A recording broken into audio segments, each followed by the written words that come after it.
Let's have a look at the stigmatic men and women in our Catholic Church.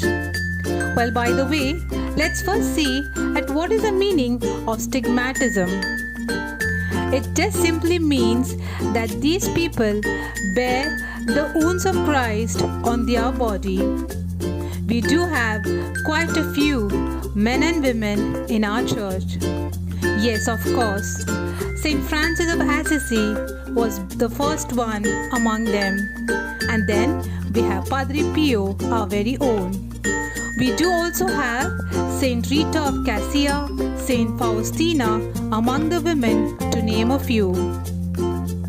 St.Padre Pio, as we know, is one of the great confessor in the history of Catholic Church.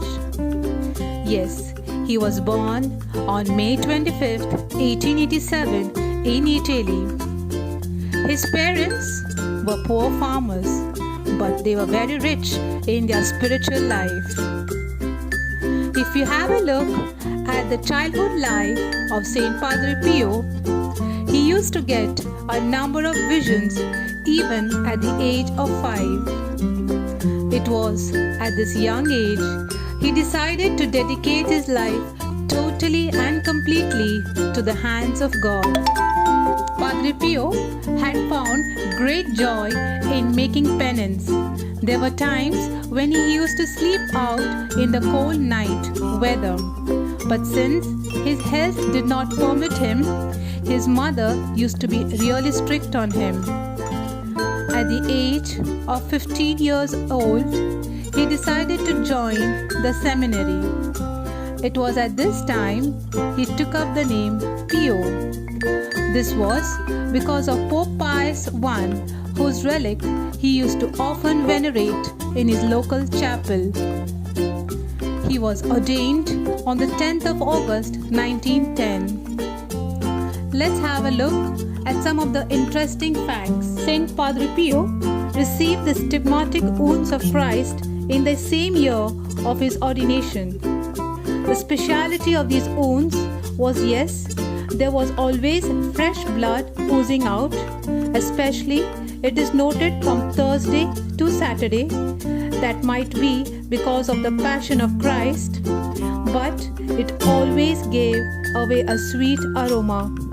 There was never a clot or there was never a foul smell. During the Mass, Padre Pio entered into deep moments of silence. It was because of this that there were times when his Mass would extend up to 2 to 3 hours. There were times when people used to stand even in long queues to seek his counsel. His wounds could be seen by the people during the Mass as he removed his gloves. There were people who wanted to go to him for confession, but there were times when they had to wait for a period of at least 2 to 3 weeks before their turn would be turned up. Padre Pio demanded that every confession was a true conversation. He wouldn't tolerate lack of honesty during confession. After confession, it was like a new life to every person who met him. Father Carol Joseph, a newly ordained priest, had made his way to meet Padre Pio. On meeting him, Padre Pio had prophesied his papal appointment, who was none other than St. John Paul II. The image of Christ was found in the poor and the suffering, said Padre Pio, and for this he opened up a hospital. It was at this time when he said to all the medical fraternity, "Bring God to all those who are sick. This will help them to have a speedy recovery."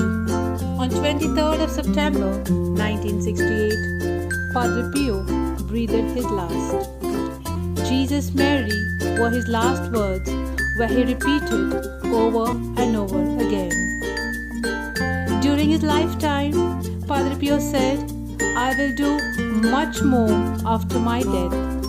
Till date, his body lies incorruptible, along with the gloves, bloodstained cassock at San Giovanni in southern Italy.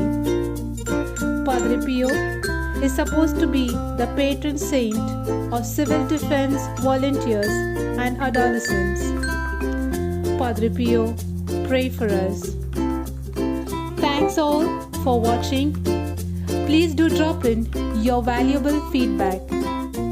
Until then, goodbye, take care, Jehovah JIREH, God provides.